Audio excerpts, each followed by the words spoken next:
কি মামা কি তোমার ফোন দিছিল? না কে কি হয়েছে? বড় মামা সকালে স্ট্রোক কইরা হাসপাতালে পইরা আছে, মরে না বাসে দেখতে যাওয়া লাগে না? চলো দেখতে যাই।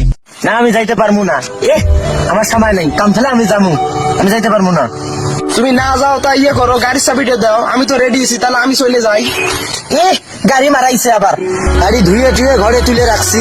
হ্যাঁ, যে গাড়ির তেলের দাম বাড়ছে তোরে আমি গাড়ি দেই, গাড়ি ধুয়ে টুয়ে ঘরে তুলে রাখছি, গাড়ি দিতে পারবো না। এত যে সব যা যা হাইটটা যা গাড়ির তেলের দাম বাড়ছে যেন আমার মামাকে দেখতে যাওয়া লাগবে না। গাড়ির তেলের দামটা একবার বেশি হয়ে গেল। একবার তুমি মতো একবার স্টক করছে, তাকে দেখতে যাওয়া লাগবে না, তাহলে এটা তোমার তেলের দামটা বেশি হয়ে গেল না? সারাদিন বসে থাকো আর কাজ করো, আর ওটা মশলা দাও তুমি। আর তুমি কয়দিন গেছো মামার বাড়ি? আমি তো মাসে তো 5-6 বার করি যাই, তুমি কয়দিন যাও? বুকে আপনি কত দেখি তুমি কয়দিন যাও মামার বাড়ি? একদিনও মনে যাও না তুমি।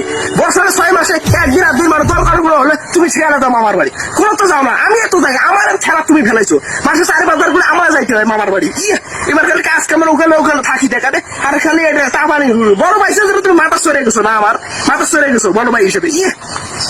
শোন, কাজ কামাই না থাকলে মাসে 2 বার কে 1 বার কে প্রত্যেক দিন যাওয়া যায়। সারাদিন টাও করে বেড়ায়। তোমার কি তোমার কাজ লাগবে? তোমার সারাদিন ছাগল খালি